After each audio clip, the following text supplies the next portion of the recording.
Bem-vindos ao Pequenas Indústrias Grandes Resultados, o programa onde nós ajudamos pequenas indústrias a se tornarem mais lucrativas. Eu sou o João e ontem eu estava conversando com o William sobre os principais desperdiçadores de energia dentro da sua fábrica. Então fica ligado que ele explicou cada um deles como funciona e no final ele deu ainda uma planilha de controle para a gente fazer acompanhamento. Então fica ligado e vamos pro vídeo. Bem, quais são então os maiores desperdícios, os maiores vilões no desperdício de energia de uma fábrica? Bom, numa fábrica, um dos grandes vilões, né, da parte de energia, de consumo de energia elétrica, são motores elétricos, consomem grande parte de energia elétrica, vale a pena dar uma atenção especial para eles. Existem também os quadros elétricos, né, que também pode ser um grande vilão em se tratando de falta de manutenção, por exemplo. Tem a parte também de compressores de ar, que a grande maioria das indústrias possui e merece uma atenção especial porque então, é um grande consumidor de energia elétrica também. Tá, falando sobre os motores, então, vamos começar falando sobre os motores que você elencou aí. É, Como que funcionam esses motores? Que tipo de motores que a gente está falando?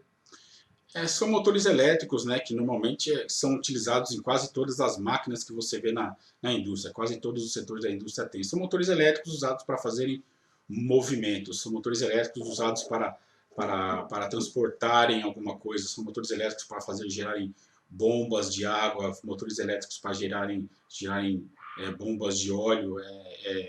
E por ser um equipamento que transforma a energia elétrica em movimento, é onde tem o maior consumo de energia, porque existem coisas bem pesadas para serem transportadas, para serem movimentadas nas fábricas, né? Uhum, entendi. E como que acontece o desperdício dentro dos motores? Então, um dos pontos que ocasiona o desperdício de energia elétrica nos motores é o mau dimensionamento do motor.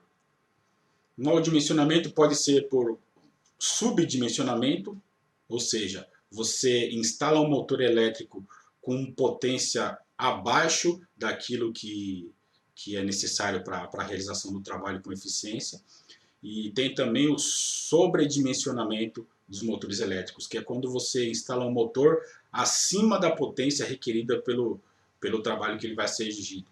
E onde que está essa perda de energia nos motores? Se você perda de energia nos motores ou desperdício de energia, um motor que está trabalhando com potência abaixo do que é requerido para o sistema, esse motor ele vai trabalhar sobrecarregado.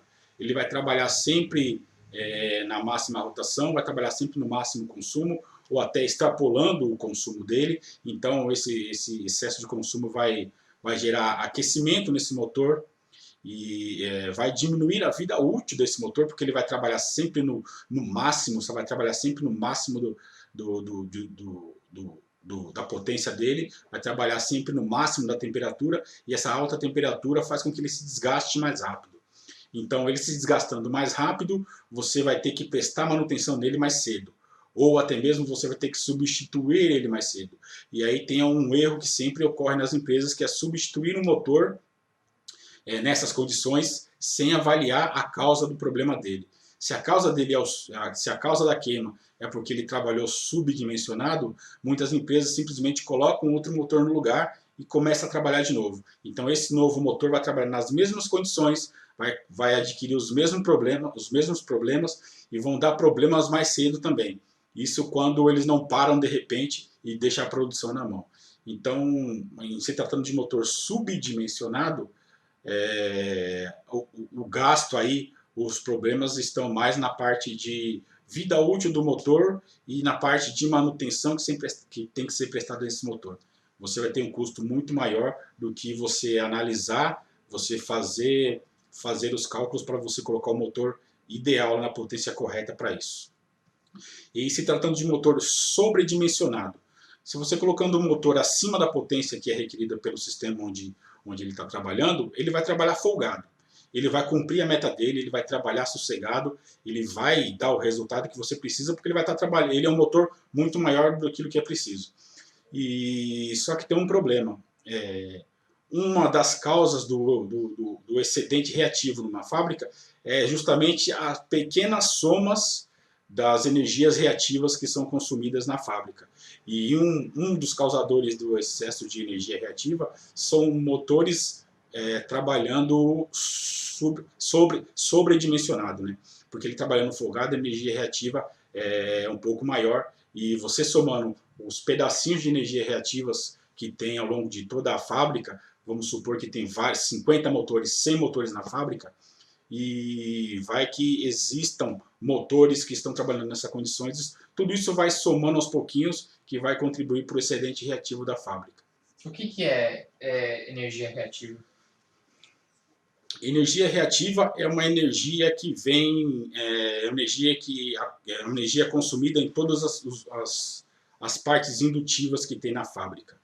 Um motor vamos dizer assim, é um equipamento, é um componente indutivo. O transformador também é um componente indutivo. As lâmpadas fluorescentes também, com os reatores, são geradores de energia reativa porque são indutivos.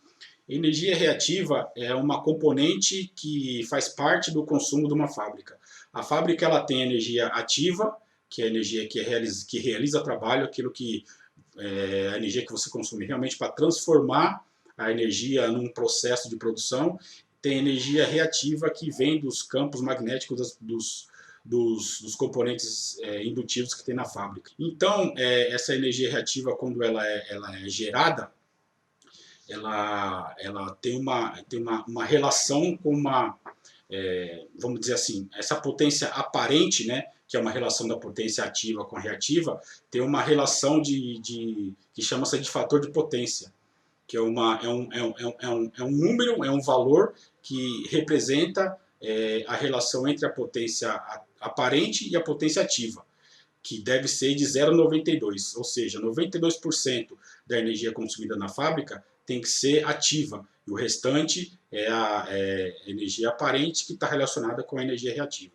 Então, quanto maior a energia reativa, menor vai ser esse fator de potência, porque a energia aparente ela vai sofrer modificação com o aumento da energia reativa. Então, aumentando a energia reativa, você vai aumentar a diferença, você vai diminuir esse fator de potência. E a ANEEL, ela delimita que o fator de potência de uma fábrica, o fator de potência de uma unidade consumidora, tem que ser no mínimo de 0,92. Se esse fator de potência estiver abaixo do 0,92, você já começa a pagar uma penalidade, você paga excedente reativo, uma tarifa de penalidade que a concessionária te aplica porque você está fora do reativo, do limite mínimo do fator de potência, e, consequentemente, você está consumindo mais energia reativa, que é a energia da parte indutiva da fábrica. Uhum. Dá para dizer que a energia reativa é uma energia que não é usada, que é desperdiçada? Na verdade, é uma energia que ela não se transforma em trabalho. Então, é uma energia que ela é utilizada para os equipamentos indutivos, na geração do campo magnético, para eles funcionarem, mas é uma energia que não é diretamente transformada em trabalho. Por isso, ela é, vamos dizer assim, controlada. Ela tem que ter um limite mínimo de consumo para que não tenha penalidade e para que também não sobrecarregue toda a instalação, toda a estrutura da concessionária até chegar a energia na sua empresa. Porque quanto mais energia reativa, mais vai ser, vamos dizer assim, o montante consumido de energia. E quanto maior o montante consumido de energia, maior a estrutura que tem que se ter para levar essa energia até o ponto de consumo. Então, isso é controlado para que se não tenha um consumo final de energia muito alto, que possa sobrecarregar o sistema de transmissão e que também pode causar problema na sua instalação, como aquecimento de cabos, por exemplo, que a energia reativa provoca em alguns casos. Tem muitas outras coisas que se pode falar de motores elétricos aqui para poder melhorar a eficiência, para melhorar a economia. Mas eu acho que uns pontos aqui que eu acho importante tocar nesse vídeo é o sobredimensionamento, o subdimensionamento, e um outro ponto muito importante é a manutenção nesse motor.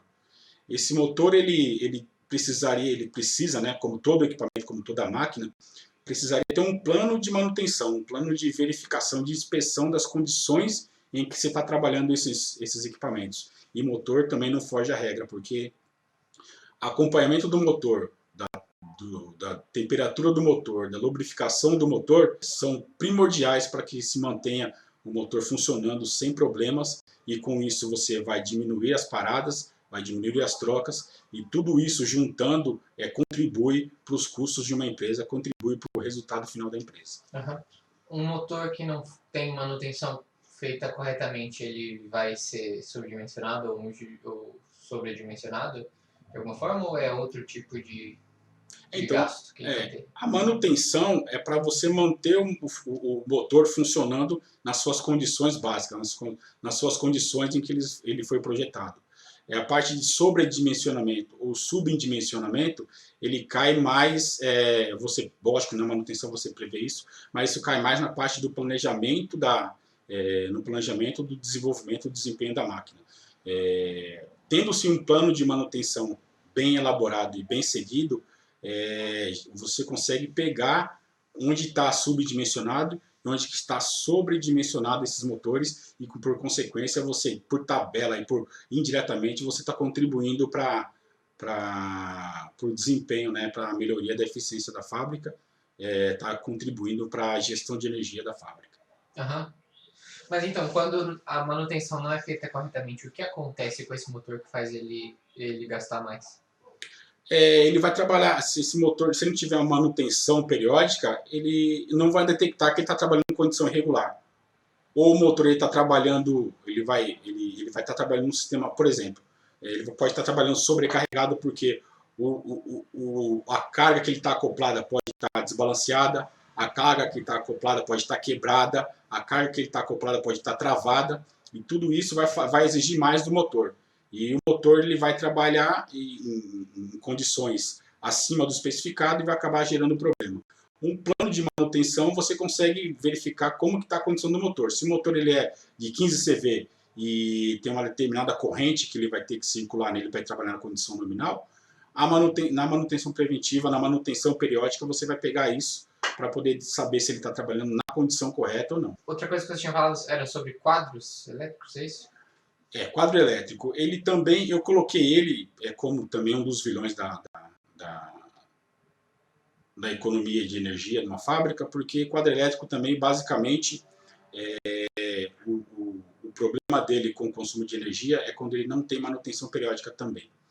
Quadros elétricos, normalmente, eles são ramificações na fábrica, ou são pontos estratégicos da fábrica, onde dali sai a alimentação elétrica para vários equipamentos, para vários setores. E então ele é um ponto na fábrica em que se deve ter muita atenção, porque um quadro que não é bem cuidado, um quadro que não é olhado, que não é mantido nas condições básicas, ele pode trazer consequências graves para a empresa, porque se ele dá algum tipo de problema, ele não para só uma máquina, ele não para só sei lá, uma linha de produção. Ele pode parar um setor inteiro, porque é dali que sai alimentação para vários lugares. Então, o importante no quadro elétrico também é a parte de verificação, manutenção e monitoramento. Um plano de manutenção bem elaborado para um quadro elétrico, ele deve contemplar as inspeções, né, limpezas e reapertos. Isso deve ser periodicamente feito com a parada do quadro elétrico, porque vai estar energizado, mas isso tem que estar dentro do plano de manutenção. E muito importante também é a parte de inspeção termográfica.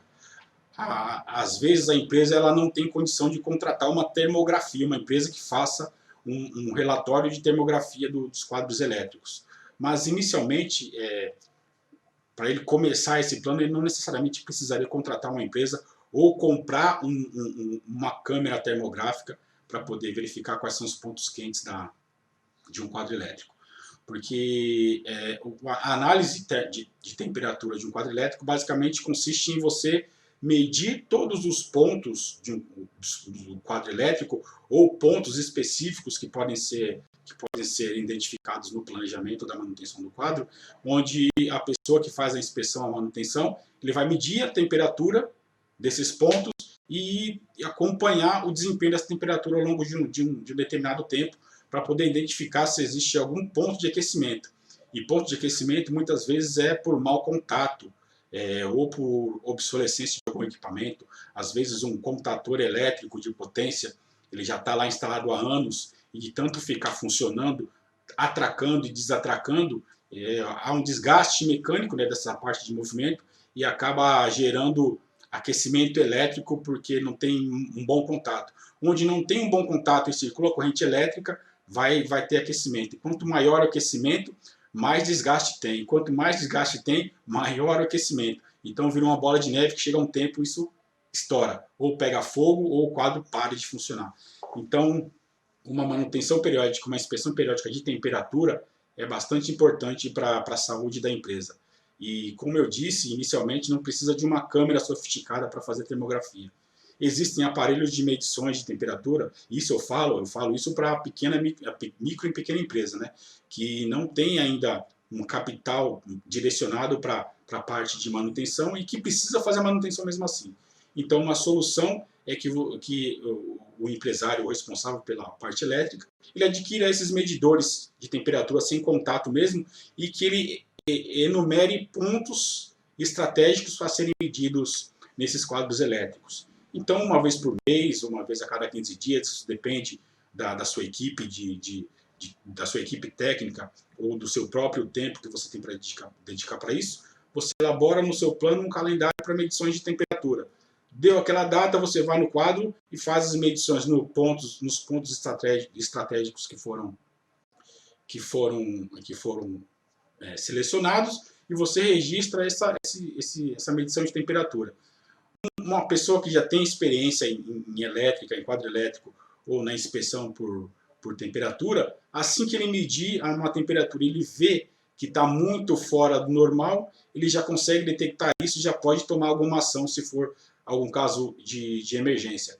Ou se não tem nada de muito diferente dos valores de temperatura, uma forma de observação seria o gráfico de tendência que isso vai ter. Se você tem as medições constantes, periodicamente fazendo as medições, isso você pode planilhar e vai gerar um gráfico com as temperaturas ao longo do tempo. E com isso você consegue detectar algum tipo de tendência de subida de temperatura ou de temperatura estabilizada. Onde tem uma tendência de subida, são pontos de alerta que você já precisa planejar algum tipo de manutenção, que normalmente é reaperto, limpeza ou até mesmo a substituição de algum tipo de componente, ou por ele já estar desgastado ou por ele ter muitos anos de uso e pode estar obsoleto. Então, na parte de quadro elétrico, o que contribui realmente para o resultado da empresa é você mantê-lo sempre limpo e acompanhando as temperaturas que alguns pontos de maior potência podem apresentar. Uhum. É nesses superaquecimentos que ocorre o desperdício de energia? Sim. Onde tem sobreaquecimento são em conexões que têm mau contato. Então ali a energia elétrica, a corrente elétrica, ela circula e gera calor. Esse calor você perde a energia em forma de calor e esse desgaste, se ficar por muito tempo, acaba interrompendo o fornecimento de energia ou a circulação de corrente nesse ponto. E isso pode acarretar, além de você perder a energia aos poucos, né, pelos pontos quentes, pode acarretar a interrupção do funcionamento do quadro. E aí, quando tem a interrupção, normalmente tem a parada dos equipamentos que estão conectados nesse quadro. E aí é que vem o problema da perda de eficiência ou perda de produtividade por cessão, por interrupção de produção. E além dos motores dos quadros, você falou sobre os compressores de ar, certo? Compressores de ar são equipamentos que são utilizados, acho que em quase todas as indústrias, né? São equipamentos que comprimem eles captam o ar, comprimem o ar para que seja utilizado ou para limpeza ou para movimentos, né? Tem muitos movimentos aí pneumáticos que funcionam com ar comprimido. Então, o compressor ele é responsável por fornecer o ar comprimido numa determinada pressão para que se gere trabalho, para que se coloque máquinas e equipamentos para funcionamento. Então, é um equipamento que funciona a partir da energia elétrica. Basicamente, o ar comprimido ele é gerado com o movimento de um motor, e normalmente esse motor é um motor de médio ou grande porte, dependendo do tamanho do compressor, para poder fazer a geração do ar comprimido e, consequentemente, gerar trabalho, fazer o trabalho acontecer nas máquinas. Né? Uhum. E quais são os pontos de desperdício nos compressores de ar? Nos compressores de ar, um dos pontos, o que gera mais desperdício de energia elétrica, vem tudo do consumo de energia do motor. Então o motor está girando, ele está movimentando um compressor de ar que está gerando ar comprimido e distribuindo esse ar comprimido por toda a fábrica. Então um dos pontos que a gente vê que causa desperdício de energia é nos pontos de vazamento. Excesso de vazamento em toda a linha que tem na fábrica. Porque normalmente o compressor ele fica no lado de fora da fábrica, tem toda uma tubulação que é feita para poder levar o ar comprimido até o ponto onde vai ser consumido. Ou ele está acoplado a uma máquina, ou está acoplado a um equipamento, ou simplesmente está numa mangueirinha lá para poder fazer algum tipo de trabalho. Então o excesso de vazamento ele contribui bastante para o desperdício de energia. E eu posso dizer que é um dos que mais contribui para o desperdício de energia de uma fábrica, porque vazamento se encontra em vários pontos e não é difícil de encontrar vazamento. Então, como que acontece esse desperdício de energia? O compressor ele tem uma determinada pressão que ele tem que atingir para poder fornecer essa pressão para a fábrica. Normalmente está entre 6 a 8 bar de pressão. Então o compressor trabalha para poder gerar esses 8 bar de pressão, e esse 8 bar de pressão vai encher toda a linha. E onde tiver vazamento, essa linha está cheia, esse vazamento vai saindo por um ponto aqui, um outro vazamento ali, 10 vazamentos, 20 vazamentos. Então todos esses vazamentos vão fazer com que a pressão da linha vá caindo e o compressor tem que trabalhar mais para poder jogar essa pressão de novo no valor que ele é ajustado. Então, se tivesse uma linha ideal sem vazamentos, o compressor iria trabalhar, iria chegar na pressão de ajuste e ia parar. E aquela pressão ia se manter estanque ali dentro porque não tem vazamento. Então o motor não ia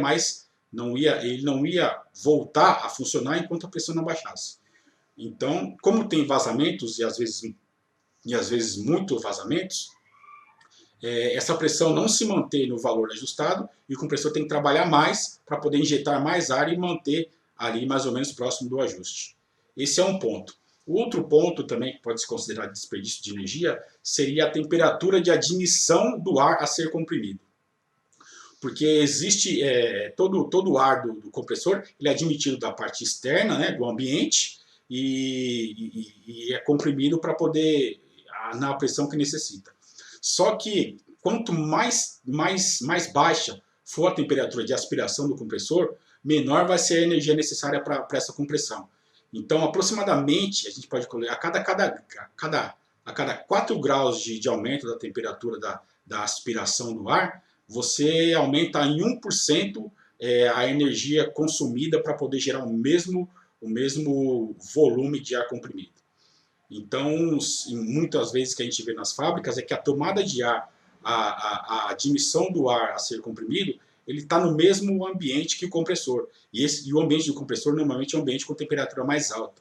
Então ele admite um ar já quente, e esse ar quente, ele para ser comprimido, ele vai consumir mais energia para poder comprimir e deixar na pressão que foi ajustada. Então é sempre importante que os compressores eles aspirem o ar o mais frio possível, ou se não puder ser ar frio realmente, mas que seja o ar numa temperatura ambiente, que seja um ar fora da sala ou do cubículo que ele é instalado, porque normalmente os compressores geram calor, e gerando calor vai transmitir para o ambiente. Então a admissão do ar frio seria um dos pontos para se diminuir o desperdício de energia no compressor. E por que esses vazamentos que você citou podem ocorrer? A transmissão, a distribuição do ar comprimido, ele se dá através de tubulações. Então existe a geração do ar comprimido, que é feita propriamente no compressor, existe a distribuição que é feita pelas tubulações, que são as tubulações maiores que saem no compressor, que são distribuídas por toda a fábrica, e tem as ramificações menores que descem para as máquinas ou para os equipamentos. Todos esses pontos onde tem conexão de tubulação, ou conexão de mangueira, ou que tem a curva, ou que tem a conexão em alguma máquina, são pontos suscetíveis a vazamentos. As conexões normalmente elas são roscadas, então pode acontecer com o tempo dessa conexão ela começar a vazar um pouquinho de ar por essa parte de rosqueamento. Ou pode acontecer de mangueiras se ressecarem, né, ao longo dessa distribuição dessa tubulação, dessa distribuição de tubulação de ar, ou pode até mesmo sofrer algum choque mecânico e essa tubulação pode amassar e pode vazar, ou mesmo em ferramentas manuais, onde tem uma mangueira que sai da tubulação e vai para essa ferramenta manual, essa mangueira pode também estar com vazamento, ou a conexãozinha dela também pode estar com vazamento. Por ser máquina manual, muitas vezes ela sofre muito movimento das pessoas pegando, né? Esse movimento, dependendo de como é feita a instalação das mangueiras, pode sofrer algum tipo de esforço nas conexões que vão provocando pequenos vazamentos. Tem máquinas também, as máquinas que trabalham com sistemas pneumáticos, que existem os cilindros pneumáticos que trabalham fazendo movimentos também. Eles podem ter vazamentos internos, dependendo de como está a qualidade desse ar comprimido. Se é um ar comprimido muito sujo, se é um ar comprimido muito úmido, se ele for muito úmido, ele pode acabar removendo a lubrificação desses equipamentos pneumáticos, e a falta de lubrificação pode ocasionar algum tipo de arranhado, algum tipo de fissura, que pode ocasionar vazamentos, ou até mesmo pelo tempo, né? Pelo tempo de uso de alguns equipamentos, podem causar algum tipo de desgaste, e esse desgaste pode provocar vazamento. Então, são vários pequenos pontos de vazamento numa fábrica, que você pode ver, que no final do dia tem um montante muito grande de vazamento. E quanto mais vazamentos, mais o motor elétrico vai ter que trabalhar para poder girar o compressor, para poder gerar ar comprimido e manter na pressão que foi ajustada. Então, quanto mais o motor trabalhar, mais energia ele vai gastar. Mais energia gastando, maior vai ser a conta de energia, maior vai ser o impacto no final do mês. Como que eu sei que o meu compressor está consumindo muito ou não? Então, isso você pode fazer de duas maneiras. Empresas que já têm como fazer as medições de consumo da energia elétrica, já tem aparelhos para isso, dedicados para isso, consegue se detectar facilmente qual que é o consumo, né, que está tendo esse compressor, e avaliar com o consumo dele nas condições normais, condições normais de operação. Só que a gente vê que não são todas as empresas que têm isso, né? Esses equipamentos, eles são localizados em cada uma das máquinas, e aí ele indica quanto que aquela máquina está consumindo, é isso?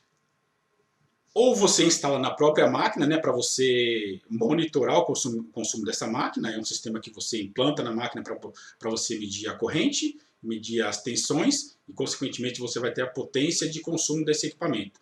São instrumentos que você instala diretamente no quadro dessa máquina, ou se você já tem um sistema sofisticado de controle de demanda e que possa já ter esse ponto também implantado, descentralizado de consumo de energia, o que não é comum e vem em pequenas e médias indústrias, né? Então, existe um exercício que dá para fazer, existe um ensaio que dá para fazer que te dá uma noção de como que está o consumo do seu compressor. E isso em relação à medição do tempo de manutenção da pressão no compressor. Isso é uma maneira prática de se fazer, uma maneira até simples de se fazer, que não esgota todo o assunto de oportunidade de economia, mas é um meio de uma empresa que não tem todos os recursos disponíveis, dele poder fazer esse exercício, fazer esse ensaio, e a partir desse ensaio ele tem que planejar uma restauração, uma eliminação dos vazamentos da fábrica para poder dar andamento no acompanhamento e ele conseguir mensurar qual que é o nível de vazamento que tem na sua fábrica, né? Isso é um método prático que se pode ensinar o profissional da elétrica ou o profissional da empresa que é responsável pela parte técnica, de se fazer esse exercício e ter como base como que está o consumo dele. A partir daí, ele acompanhar essa evolução para ver se ele está conseguindo melhorar a eliminação dos vazamentos ou não, ou piorar a situação dos vazamentos. Uhum. E como que eu identifico o ponto de vazamento? Então, ponto de vazamento é uma coisa prática a ser feita, né? Então, esse levantamento é basicamente feito indo para o campo. Tem que eleger uma pessoa para poder fazer esse levantamento para você, ou, dependendo do tamanho da sua fábrica, você pode colocar o pessoal da produção mesmo para fazer ali na sua área de trabalho. Para detectar vazamento, vai ser ouvindo, né, que se tem os vazamentos nos locais, para poder ir fazendo as anotações e identificação desses pontos. Uma prática que é bastante utilizada é você eleger um dia em que a fábrica está parada, onde não tem produção, porque como você vai detectar o vazamento basicamente visualizando ou ouvindo, com a fábrica fora de produção, talvez no final de semana, ligue-se o compressor de ar, deixe ele trabalhando, enchendo toda a linha, toda a tubulação de ar, e uma equipe faz uma varredura na fábrica, identificando os pontos de vazamento e fazendo a anotação desse ponto de vazamento. Se for um vazamento que é fácil para corrigir na hora, se há algum tipo de reaperto ali, então a pessoa ela identifica, mas ela já resolve. Então isso você pode planilhar todos esses vazamentos aí para poder elencar, ter uma noção de quantos pontos de vazamento tem na sua planta. E a partir daí você traçar um plano para resolver esses problemas de vazamento. Como eu disse, alguns vão ser rápidos, você vai conseguir resolver na hora, que é algum tipo de reaperto. Outros você vão ter que trocar algum trecho de tubulação ou até trocar algum tipo de mangueira. Ou outros que são talvez um pouco mais bem elaborados para poder resolver, que são internos em máquinas, que você vai ter que mexer em componentes pneumáticos das máquinas para poder tirar esse vazamento. Mas basicamente é isso. Selecionando o dia para fazer uma varredura de identificação dos pontos de consumo. A prática que você pode fazer para você ter como referência como que está o nível de vazamento da sua empresa é a seguinte, que eu sugeria para vocês, e que eu posso até disponibilizar aqui uma planilhinha que possa te orientar de como você vai inserir as informações aqui e ter um valor de vazão de ar que vai servir de referência para vocês detectarem como que está o vazamento, se está melhorando ou piorando ao longo dos planos de projetos que vocês façam de manutenção da linha de tubulação. Então, eu sugeriria para você, que eu vou mostrar na planilhinha também depois, você vai ter que fazer um ensaio no seu compressor.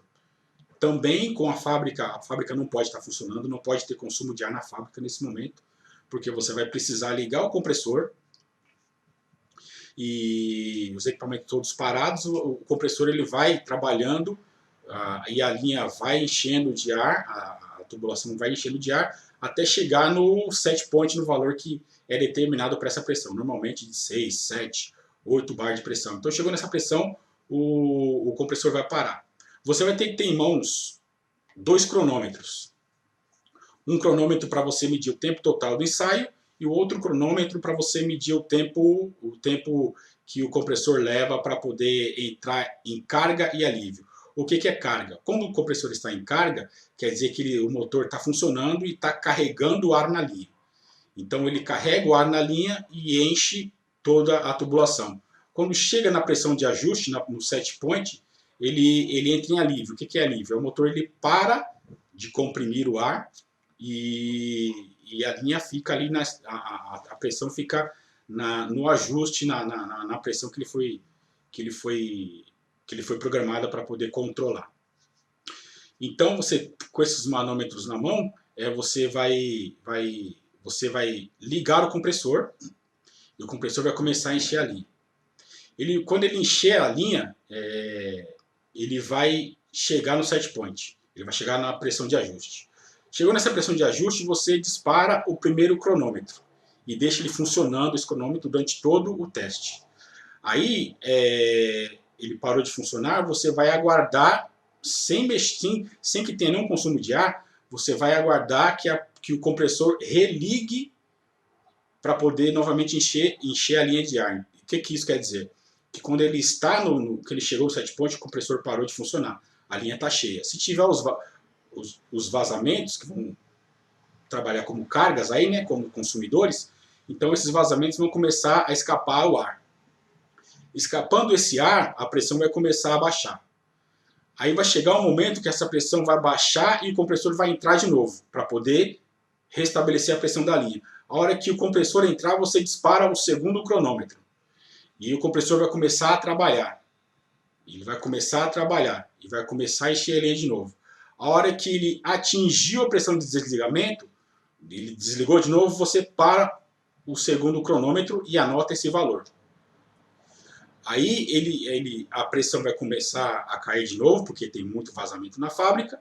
E a hora que ela vai caindo, caindo, caindo, quando o compressor ligar de novo, você dispara de novo o segundo cronômetro. E aí quando chegar no set point, você para e anota esse valor. Você vai fazer isso mais ou menos umas 5 ou 6 vezes esse ciclo e vai anotar esses valores.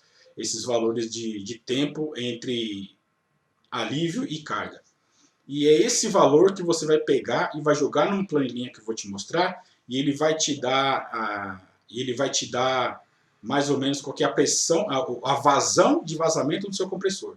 Agora, uma coisa importante, depois do quinto estágio que você fizer, ou do sexto, você para o primeiro cronômetro, porque o primeiro cronômetro vai pegar o tempo do primeiro até o último ciclo de ensaio, e o segundo cronômetro ele vai pegar os tempos entre carga e alívio de cada ensaio. Então, depois que você pegar esse valor médio, você vai jogar na nossa planilhinha e você vai obter um valor médio da vazão dos vazamentos da fábrica. Depois que você tem esse valor, o que você precisa fazer? Você vai precisar fazer a rotina de caça-vazamentos na fábrica, vai ter que resolver todos os vazamentos da fábrica. Isso você vai fazer um calendário, um cronograma, né? Para seguir isso, que não precisa necessariamente ser no primeiro dia, mas depois que você retirar todos os vazamentos detectados na fábrica, que isso vai estar tudo, você vai anotar, você vai repetir esse ensaio. Repetindo esse ensaio, você vai obter um novo valor da vazão dos vazamentos. Então você vai comparar essa vazão medida agora com a vazão anterior, antes da eliminação dos vazamentos, e você vai ter mais ou menos o índice de quanto que você melhorou na vazão de vazamentos. Esse valor final vai ser menor. E para você ter um acompanhamento, acompanhar uma tendência desses vazamentos, você vai criar um calendário, um cronograma, onde você vai repetir esse ensaio nos compressores, ou no compressor. Você, repetindo esse ensaio, você vai também obter uma nova vazão dos vazamentos, que você vai colocar numa planilha, e fazendo isso mensalmente, você vai gerar um gráfico onde você vai conseguir identificar como que está a evolução ou aumento desses vazamentos na sua fábrica. E vendo uma tendência de aumento do vazamento, é hora de você fazer mais uma rodada para a eliminação dos vazamentos da fábrica. E tem em mente que vazamentos são coisas que nunca vão parar de existir, porque desgaste nas partes pneumáticas das máquinas vão sempre acontecer, pode ter desgaste nas conexões, pode haver vazamentos ou cortes em mangueiras, então todas essas variáveis vão continuar acontecendo e são coisas que são às vezes muito difíceis de você controlar ou prever que vai acontecer. Então o ideal é você fazer esse acompanhamento mensalmente, para que você possa diminuir no máximo os níveis de vazamento e, consequentemente, você vai diminuir o consumo, o desperdício de energia dos compressores elétricos. Isso é uma maneira simples de você fazer o monitoramento, é um ponto inicial que os pequenos empresários, pequenas empresas ou médias empresas podem começar em relação à economia de energia elétrica dos compressores. Não é a maneira ideal, não vamos dizer assim, não é a maneira mais sofisticada, mas é um pontapé inicial para que você possa ir obtendo resultados de economia de energia, e o tempo vai passando, você vai implementando técnicas mais sofisticadas, controles mais apurados para que você tenha melhores e maiores resultados. Essa é a planilha que vai te servir de guia para você entender e ter um parâmetro de referência em relação ao nível de vazamento do seu compressor. Então, conforme foi explicado anteriormente, você vai ter que usar dois cronômetros, cronômetro 1 e cronômetro 2. O cronômetro 1 você vai acionar ele no início do seu ensaio e só vai desligar ele no final. E o cronômetro 2, você vai anotando os tempos em que o compressor entra em alívio para você ter uma referência aí dos vazamentos. Então, como funciona? Você vai ligar o compressor, ele vai começar a encher a linha de ar. A hora que ele encheu a linha de ar, ele vai desligar para poder manter aquela pressão. Aí você aciona o cronômetro número 1 e deixa ele ligado sempre até o final do ensaio. Como tem vazamento na linha, a pressão vai começar a diminuir. E ela vai caindo até que chega um ponto que o compressor liga novamente para poder preencher a linha de ar novamente. A hora que ele ligar para encher a linha, você aciona o cronômetro número 2. Ele vai enchendo a linha. Assim que ele desligar novamente, você para o cronômetro e anota o tempo aqui no ciclo 1. Aí, na hora que ele desligar novamente, o vazamento vai fazer com que a pressão caia. E a hora que ele descer novamente da pressão que o compressor religar, você aciona de novo o cronômetro número 2. E a hora que ele atingir a linha, que ele atingir o set point, que ele desligar novamente, você para o cronômetro e anota aqui o tempo que foi registrado no cronômetro. E assim você faz durante 5 ciclos.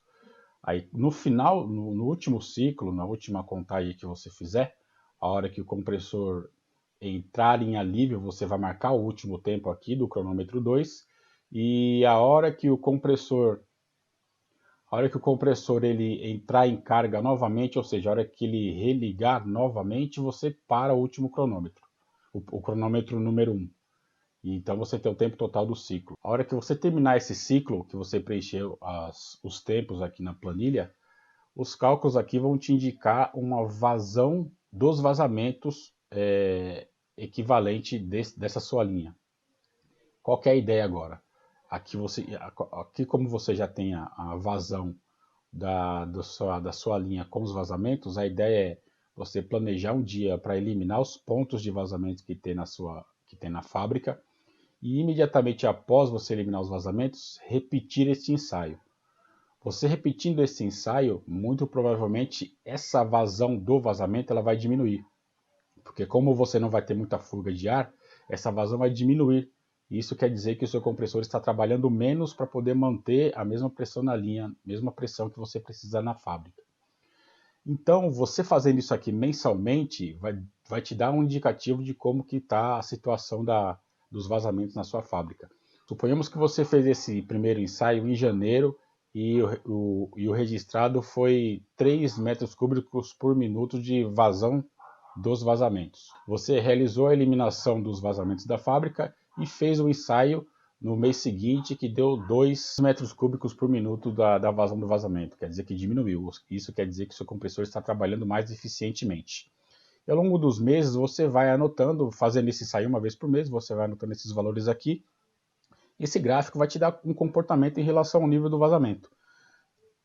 Pegando esse aqui como exemplo, você vê que no mês de janeiro estava bastante alto, foi feito as ações de correções, caiu para 2 e foi tendo uma queda aqui no nível de vazamento. No mês 4 foi o nível menor e aqui, olhando nesse gráfico, no mês 5 já teve uma tendência de aumento, no mês 6 aumentou mais ainda, então aqui nesse momento, entre o mês 5 e o mês 6, como já está tendo uma tendência de aumento, já seria hora de se planejar uma nova rodada para a eliminação dos vazamentos, para que essa curva não suba e diminua a eficiência do compressor. Então essa aqui é uma ferramenta simples, inicial para os processos de eficiência energética e economia de energia em relação aos compressores, mas que vai te dar uma ideia muito boa de como está a tendência de vazamento do seu compressor, para que você possa manter os níveis de vazamento da sua linha de ar comprimido em valores aceitáveis para que você não tenha perda de energia e, consequentemente, você não perca dinheiro em consumo desnecessários. É lógico que existem ainda muitas outras técnicas e outros estudos a serem feitos nos compressores, mas esse é um ponto inicial que pode te dar uma boa ideia, que você pode já começar a sua jornada aí na eficiência energética na economia de energia da sua fábrica. E um terceiro também, e não menos importante, seria as manutenções, né? As manutenções nos compressores, seriam a verificação de limpeza, a verificação de filtros e o tratamento do ar comprimido, né? Que o ar comprimido, muitas vezes não tratado, ele tem partes condensadas, que esses condensados às vezes infiltram vão pelas tubulações e acabam prejudicando no fornecimento do ar comprimido. E um último ponto aqui, né, em relação a desperdício de energia, seria o uso inapropriado do ar comprimido. Porque o princípio de ter o ar comprimido é você movimentar equipamentos pneumáticos, máquinas pneumáticas, para se fazerem um trabalho de geração de produto, de transformação de uma matéria-prima em produto, né? Mas não é difícil que em muitas fábricas aí a gente vê que o uso inadequado do ar comprimido, tanto para fazer algum tipo de limpeza que poderia ser substituído por uma escovinha, ou às vezes um espalhamento de um produto que poderia ser substituído por algum tipo de ventilador. Então, o uso inapropriado de ar comprimido também é um ponto de desperdício da energia do ar comprimido.